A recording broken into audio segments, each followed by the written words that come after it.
No livro O Estrangeiro, de Albert Camus, o autor e filósofo francês conta a história de Meursault, um homem que matou outro homem por impulso, sem qualquer premeditação. Ao longo da história, Camus deixa claro que a sociedade aproveita o assassinato ocasional para julgar Meursault por outro crime. E qual seria esse outro crime? Meursault é considerado alguém estranho, alguém que não joga o jogo da sociedade. Essa estranheza de Meursault fica muito evidente ao longo de alguns trechos, como, por exemplo, Meursault não chora no velório da sua mãe, quando esperado era que ele derramasse pelo menos algumas lágrimas para demonstrar o seu pesar. Outro trecho. Meursault também não se importa que o funcionário do velório abra o caixão para uma última despedida. Quando esperado, era que ele visse sua mãe pela última vez e visse que ela morrera conforme relatara. A aversão do meio a Meursault fica evidente também durante seu julgamento, quando o advogado de acusação proclama: a forma com que esse homem sepultou a sua única mãe é evidência de que ele é um criminoso. No fim, Meursault é considerado um criminoso e é punido com a pena máxima. Ele é guilhotinado. Por meio dessa situação absurda, Camus traz à luz a discussão de como a sociedade julga e, mais, como ela expurga aqueles que se comportam de forma não convencionada. No livro, Camus chama esse indivíduo de estrangeiro, aquele que não detém os costumes do grupo. Essa história me traz a reflexão da minha própria vida. Não, gente, eu nunca matei ninguém, mas eu já cometi o crime de muitas vezes ter sido uma estrangeira. Minha primeira experiência impactante de estrangeirismo foi na minha graduação em engenharia de produção. Não apenas por eu ser uma das poucas mulheres da minha turma, mas principalmente por eu ser a única pessoa com 2 filhos. Passei boa parte dos meus estudos vendo meus amigos indo para o bar e eu tendo como meu único tema fraldas, noites mal dormidas, cólicas infantis. Meu mestrado em economia continua a ser uma experiência bastante desafiadora. Continuava a ser a única pessoa com 2 filhos, mas agora incrementei uma nova variável ao meu estrangeirismo. Eu era a única engenheira entre economistas. Gente, eu tinha passado a vida inteira entre cálculos e estatísticas. E eu precisei me adaptar muito para começar a achar graça das piadinhas de marxismo e liberalismo, né? Porque eu não achava graça de nada. Outra experiência de estrangeirismo, minha experiência profissional. Trabalho há 20 anos com gestão educacional, ou seja, uma engenheira trabalhando com educadores. Eu era vista como uma ameaça real, aquela que ousava comparar os rendimentos dos alunos com os gastos totais da escola. Em 2020, mais uma experiência de estrangeirismo. Fui candidata a prefeita da minha cidade. No Brasil, o ambiente político é um dos mais machistas. Estima-se que menos de 10% das mulheres são eleitas a algum cargo do executivo da administração pública. E hoje, sou mãe de 4 filhos e continuo a trabalhar. Hoje eu não sou mais considerada uma estrangeira, eu sou considerada um extraterrestre. Bem, brincadeiras à parte, não é fácil ser estrangeira.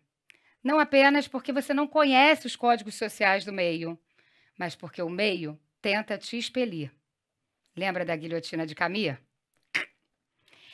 Perceba que eu não estou falando aqui apenas do conceito de estrangeiro daquele que vem de fora, daquele que mora em outro país. Podemos ser estrangeiros em nossa própria terra. Também não estou trabalhando com o conceito de estrangeiro que se refere apenas àquele que é diferente, mas o diferente que invade o nosso meio, que nos apresenta outras formas de fazer as coisas, que apresenta outras soluções para os problemas e que muitas vezes ameaça os nossos valores. Imagina o quão desconfortável é ter uma amiga na faculdade com 2 filhos, gente. Lembrando o tempo todo que a vida adulta está logo ali. Ninguém quer pensar nisso na faculdade, né? Pensa o quão desconfortável deve ser eu ter uma engenheira numa escola. lembrando que até uma escola tem que ter equilíbrio fiscal. O estrangeirismo que falamos aqui invade o nosso meio. Ao longo da evolução humana, cometemos muitas guerras, muitos crimes para se expurgar o invasor. Mas se, por um lado, a nossa motivação coletiva quer expurgar o estrangeiro, do outro, o nosso processo civilizatório advém justamente da nossa tentativa de conviver e se relacionar com os de fora. Um exemplo, o advento do cristianismo. Pela primeira vez na experiência humana, construímos o conceito de que somos um. Em Gálatas está escrito: não há judeu nem grego, não há escravo nem livre, não há homem nem mulher, pois todos vós sois um em Cristo Jesus.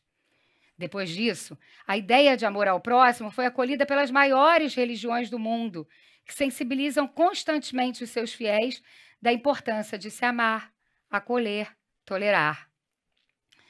Outro exemplo, as conquistas do Estado de Direito.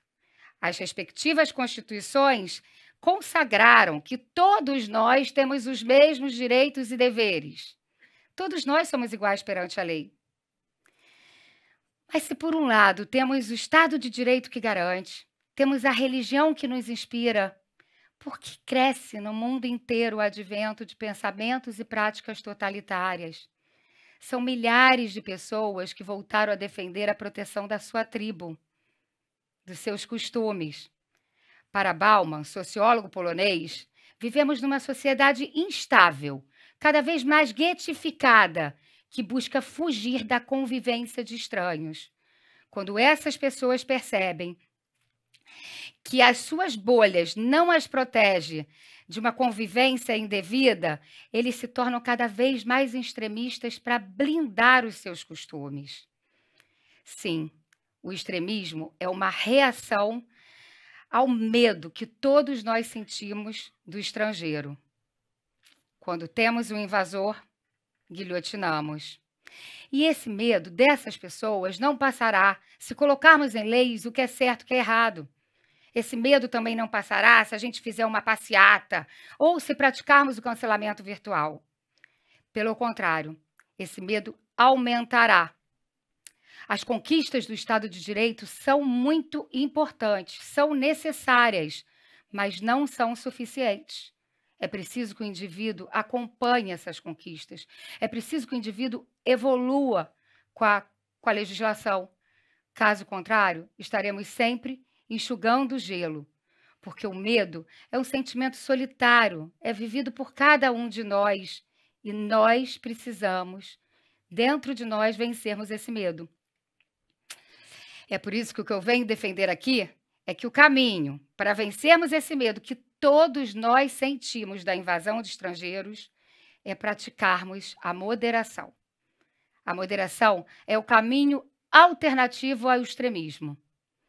Aristóteles, importante filósofo da Grécia Antiga, já dizia: para uma sociedade ética, ela precisa ser guiada pela moderação, pela capacidade de se equilibrar diferentes perspectivas de vida.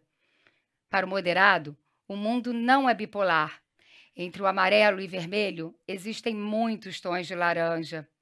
Enquanto o extremista acha a solução sempre em um dos polos, o moderado é capaz de perceber que o ponto ótimo geralmente não está nas extremidades. Gente, a gente não nasce moderado. Pelo contrário, a gente nasce chorando e querendo tudo do nosso jeito e da nossa hora. A moderação é um processo que precisamos encarar para termos uma sociedade mais lúcida e mais pacífica. Imagina um veleiro. Ele tem um destino onde ele quer chegar. E aí ele vai lá, né, navegando, cambaleando para um lado e para o outro. O moderado é aquele membro da tripulação que sabe exatamente o lugar do veleiro que ele gosta de sentar. Aí ele olha o tempo, olha o vento, olha as ondas e ele está super disposto a mudar o seu lado para equilibrar o barco. Moderados saem da sua zona de conforto para fazer com que toda a tripulação chegue no seu destino de forma mais rápida e mais segura. Por isso que eu sempre falo, os moderados são a linha de frente do processo civilizatório. Mas aí vocês me perguntam, o que que a gente precisa fazer para ser mais moderado? Para mim, como educadora, é sempre o caminho para se mudar o indivíduo é pela educação. A gente precisa pensar na escola que forme indivíduos mais moderados. Ela, para uma escola com menos extremistas, ela precisa ser grande, precisa ser diversa, precisa acolher alunos de diferentes classes sociais, raças e religiões. Precisa promover muito a inclusão.